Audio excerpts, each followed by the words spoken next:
Hey everybody, how y'all doing today? Today I'm going to shoot you a short little video.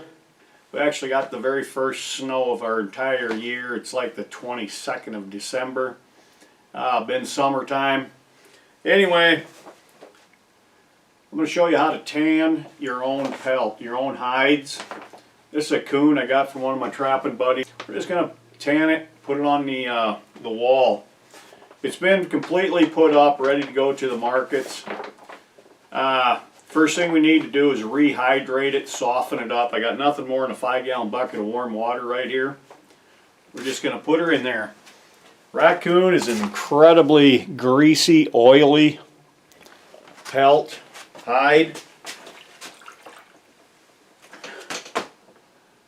And you do have to wash it.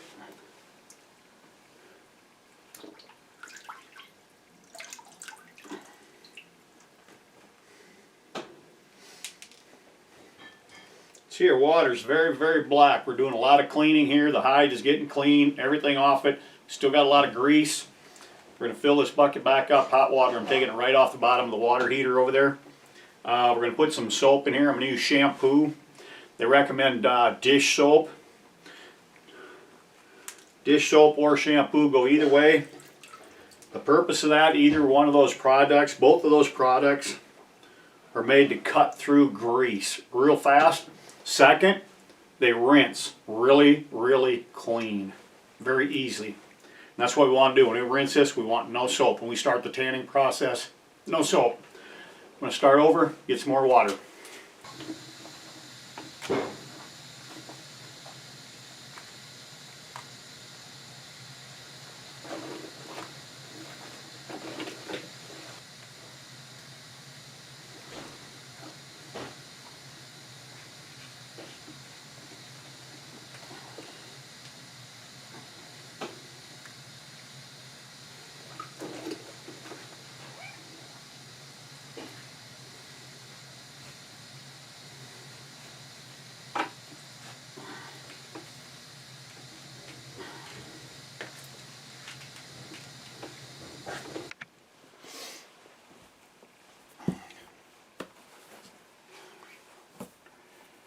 Got her pretty well drained out.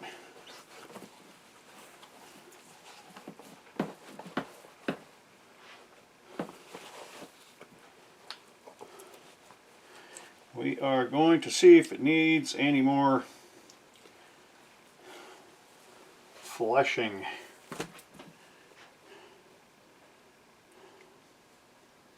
And there's some places around the muzzle up here.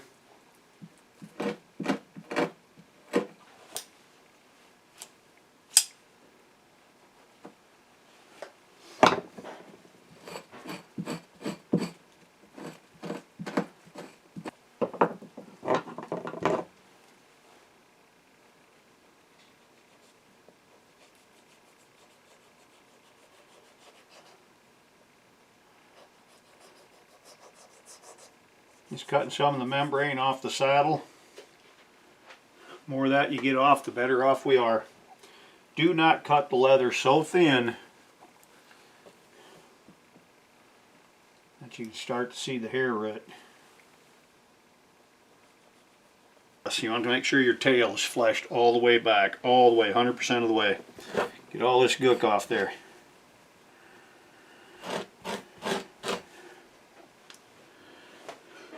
If you don't have a scraper, some kind of a rig that's made for scraping hide, God, you could use a butter knife. You could use anything if you're only going to do one. You probably never do another one. If you do the one, you might just decide that wasn't too damn hard. And at that point, you can always order some actual tools from a trapping supply warehouse somewhere.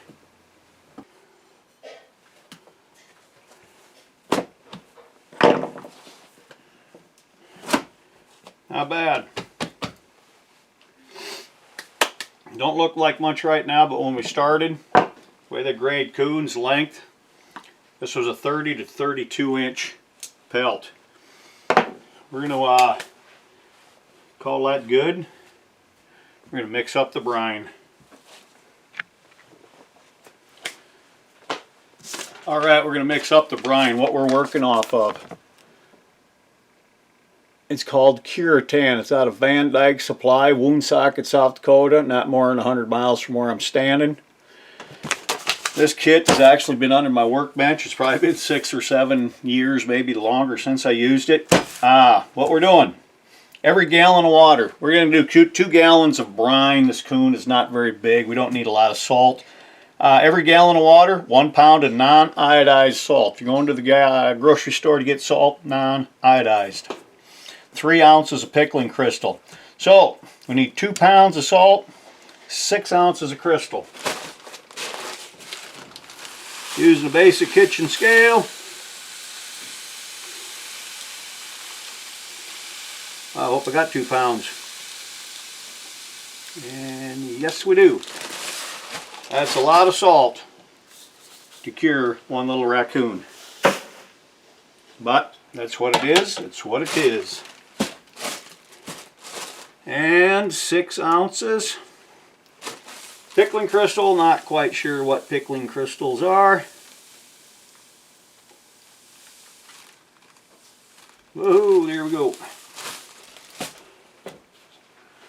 There again, that's quite a bit to do one little raccoon. If you could do it in 1 gallon of water, I'm sure that'd be enough. We're going to fill this baby up with hot water and start the bath.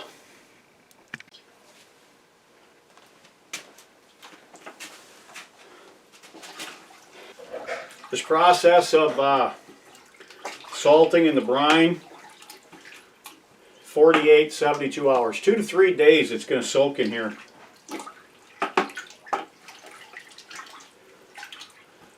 You want to stir it.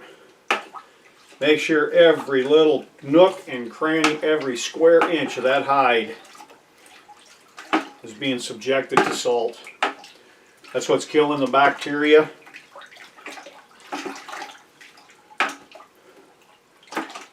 Killing the bacteria is what's going to keep it from slipping and pulling and just rotting on your wall over the next 10, 20 years, if not next 10 or 20 days. Got to kill that bacteria. Salt's what's doing it. Stick around. Alright, we're back again due to some work and some other stuff. I didn't have time. This thing has actually been in there for 3.5 days. Whenever I get near, I stir it up, keep it agitated as much as I can. Remember I showed you the thumbnail trick with that dent popped back out? We're going to do that one more time. Just drive your thumbnail right in there. I don't know how well that's going to show up. If it's going to show up at all. That dent is not coming out. That right there tells you the brine process, you're done. You don't need to soak it anymore. Okay, the next step, we need to neutralize the brining process. I've already got it mixed up here. There's a 3rd packet in the kit. Sodium bicarbonate or whatever the heck it's called. It's baking soda. And we're going to rinse the salt out and neutralize all at the same time. 15 minutes is what they wanted in here for. Better look at the time. Okay.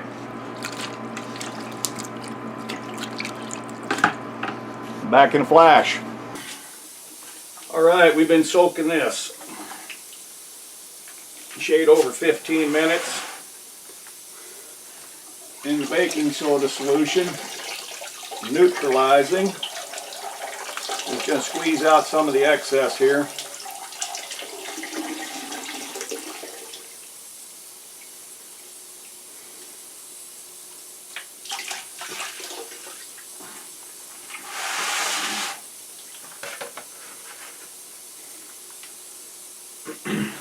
At that point right there, the instructions say let it drain a couple hours. They want it damp, not saturated. About this time, you got to start thinking about the solution that we're going to rub into this, the final process, the Curitan itself. Instructions, they want it 100 to 130 degrees. They want it warm, nice and warm. I prefer it on that upper end, the 130.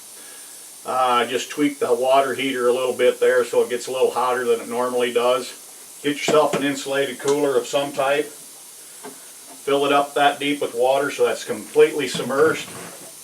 Let her set. When come time, we'll have temperature. We'll have a drained, skinned pelt to be working with. You know, just as a second thought here, folks, you know they claim men cannot multitask. Well, let me show you something here. I'm draining a raccoon skin. I'm warming the solution. Back over there, I'm cleaning my suppressors. And not only that, I'm enjoying a good old cup of Christmas morning coffee. Stay tuned. If any of you are wondering what kind of quality, what your hide turns out to, that guy hanging in the corner, I shot that in the early 90s coming into a snow goose spread. Looking kind of scruffy, not because of the tanning process, but because I've pinched so much hair off him tying fishing jigs. That fox has caught me a lot of fish. Okay, we got her on the deck. Nothing more than a couple garbage sacks. Remember we had this in hot water. It is good and warm. Well shook. And where's my little measuring? Try to keep things non-messy as possible. We're just going to rub it in.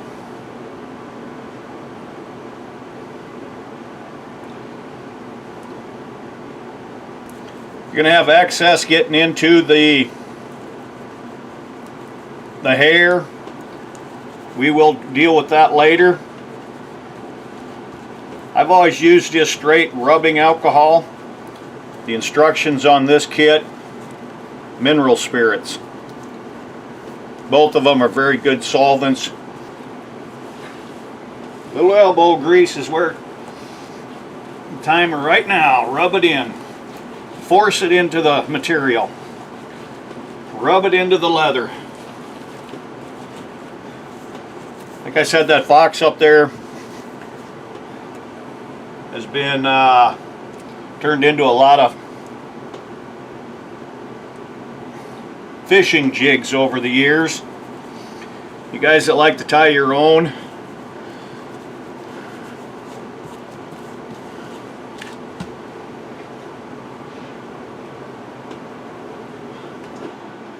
antelope, white-tailed deer, cut off a square chunk of them.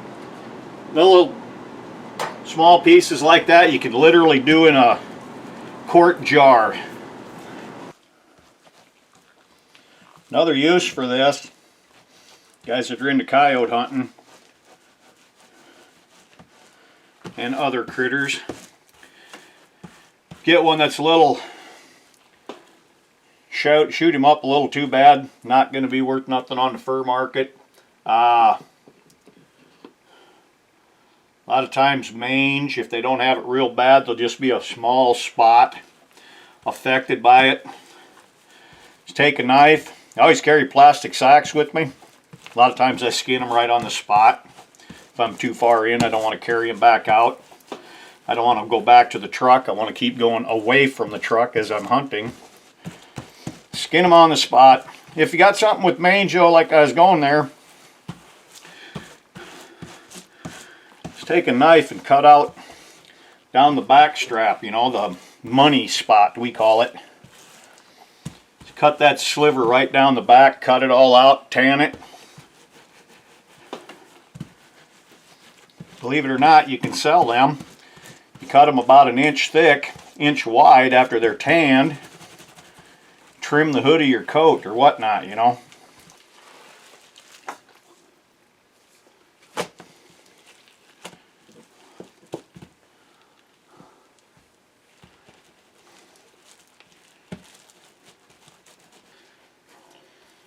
Alright, we got it pretty good there. You notice how much oil we had. I don't know if you can see that on the camera like I can here doing it. But at one time it looked like we had quite a bit of excess. That leather is soaking it up. Drinking it up.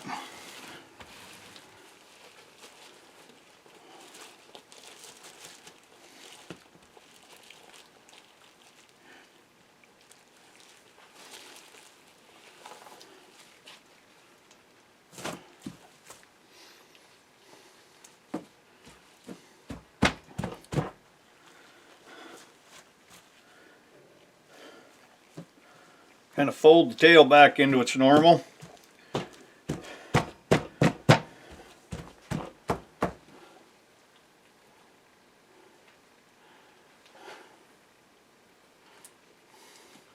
At that point, we're going to let it set for about an hour. Let it drink up, soak up.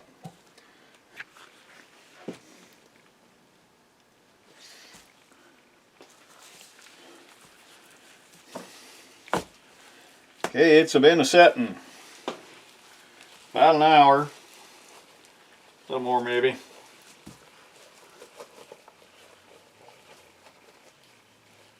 You are basically done. At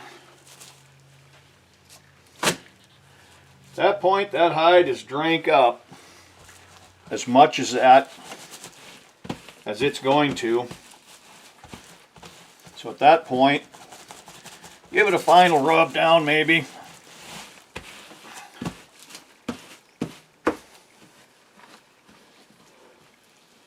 It's got a slight yellow-brown color to it. Make sure every square inch, every little molecule, every pore of that leather has been worked in. Don't forget the ears.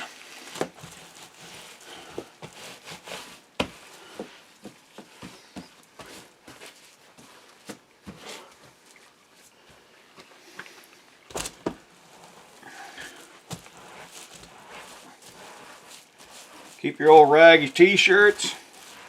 They always come in handy.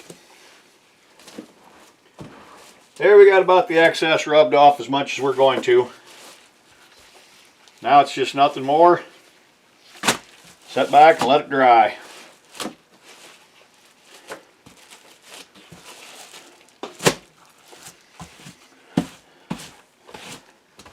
That baby's done hanging on the wall. You wouldn't know the difference if it was done in your basement, your backyard, your garage, or you sent it off to some tannery someplace and give them 20 bucks, 25 bucks to do it, plus shipping both ways, you know. Very simple to do. Alright, it's been 3 days this thing has been hanging. I forgot how long it takes to dry one of these out when you do this. Plain old rubbing alcohol, nothing fancy. Go to the dime store, get the cheapest stuff you can get your hands on. They say the instructions, they say for getting the excess out of the fur of the Curitan, mineral spirits. Well, if you're working outside, that's fine and dandy. Little bit noxious smelling stuff for close quarters. I've always used alcohol, rubbing alcohol. I've always had good luck with it. It's pretty much dry on the outside. The skin side, the Curitan, it's a little bit wet yet. Some of it's dry. We'll roll her over here in a minute. Now you're finally getting to see what you're going to have hanging on your wall. Kind of a scruffy looking little bugger. Had a lot of coon that was a lot nicer, but of course I've seen a lot of them that were less good looking.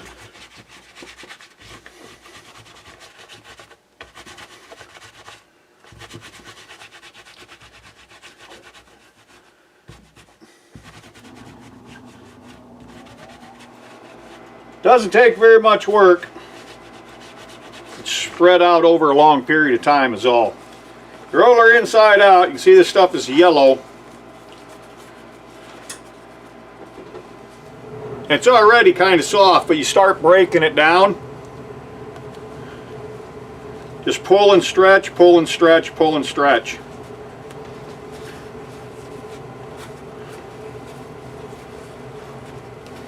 skin pretty thin too. There's a lot of hair on the inside.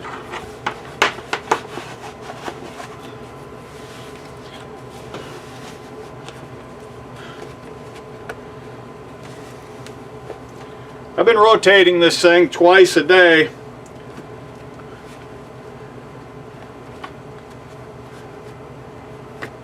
Morning and night, trying to get it to dry down the inside and outside.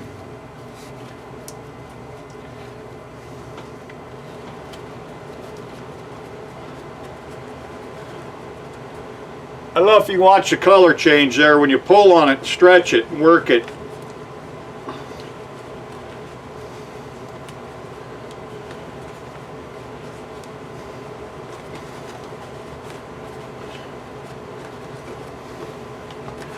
Some of them will say take it across a sharp edge like your workbench right here. I'd do the same thing. If I was actually going to make something out of it, I'd be more interested in that. But just being a hanging on the wall type deal, nope. Legs are still wet. A little bit. Take a few more days to completely dry out, but in a nutshell, for all real practical purposes, it can go on the wall right now and dry on the wall as far as all things are concerned.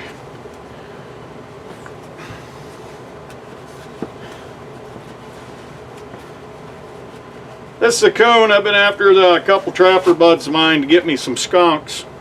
A